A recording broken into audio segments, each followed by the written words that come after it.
ناظرین انشاءاللہ عز و جل آج ہم اپنے سلسلے میں المؤمنون سورۃ المؤمنون کا ذکر کریں گے کہ اس کا کیا فضیلت اور اس کے بارے میں اللہ تعالیٰ نے کیا ارشاد فرمایا، حدیث پاک میں اس کے کیا مضامین ہیں۔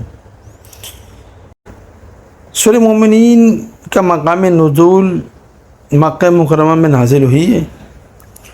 رکوع اور آیت کی تعداد اس میں 6 رکوع اور 118 آیتیں ہیں۔ مومنین نام رکھنے کی وجہ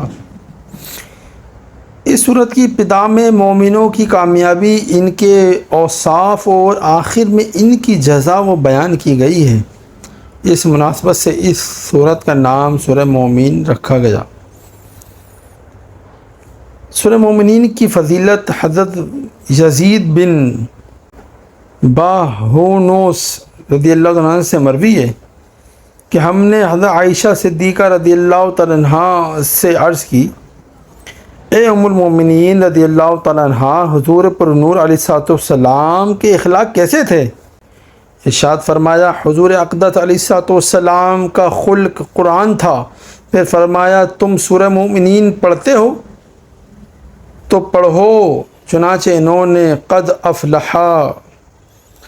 افلح المؤمنون سے لے کر 10 آیتیں پڑھیں تو حضرت عائشہ صدیقہ رضی اللہ تعالیٰ نے فرمایا، رسول اللہ علیہ السلام کے اخلاق ایسے تھے۔ سورہ مومنین کے مضامین، اس سورت کا مرکزی مضمون یہ ہے کہ اس میں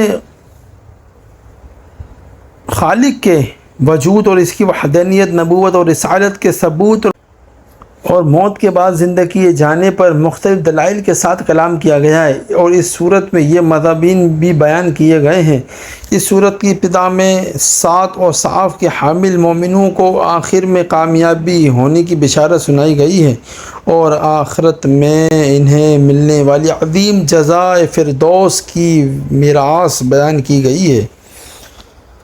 اللہ تعالیٰ کے وجود اور اس کی وحدانیت اور قدرت پر انسان کی مختلف مراحل میں تخلیق، آسمانوں کو کسی سابقہ مثال کے بغیر پیدا کرنے، باغات اور نباتات کی نشو و نما کے لیے آسمان کی طرف سے پانی نازل کرنے، انسان کے لیے مختلف منافع والے جانور پیدا کرنے، اور سامان کی نقل و حمل اور سواری کے لیے کشتیوں کو انسان کے تابع کرنے کے ساتھ استدلال کیا گیا ہے۔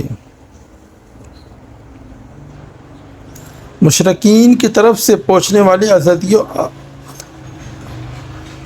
اذیتوں پر اپنے حبیب علیہ السلام کو تسلی دینے کے لیے اللہ تعالیٰ نے حضرت نوح، حضرت ہود، حضرت موسیٰ اور حضرت ہارون اور حضرت عیسیٰ اور ان کے والدہ حضرت مریم رضی اللہ تعالیٰ عنہا کے واقعات بیان کیے گئے ہیں۔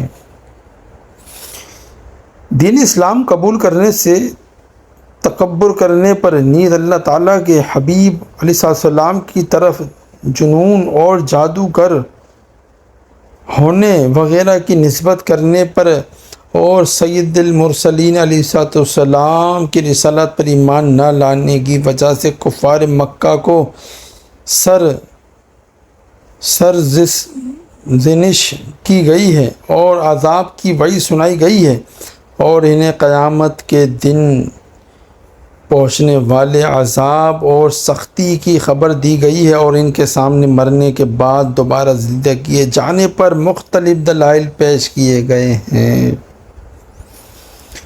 انہی آیت کے مضمون میں انسان پر کی گئی نعمتوں کا ذکر، اسے نصیحت کی گئی، اور مرنے کے بعد دوبارہ زندہ ہونے کا انکار کرنے، اور اللہ کی طرف اولاد کی نسبت کرنے اور اللہ کے شریک ٹھہرانے کا شدید رد کیا گیا ہے۔ دیکھا ناظرین، کتنی پیاری یہ صورت ہے۔ اللہ تعالیٰ سے دعا ہے وہ ہمیں اس کو پڑھنے اور اس کو سمجھنے کی توفیق عطا فرمائے۔ جزاکم اللہ خیرہ۔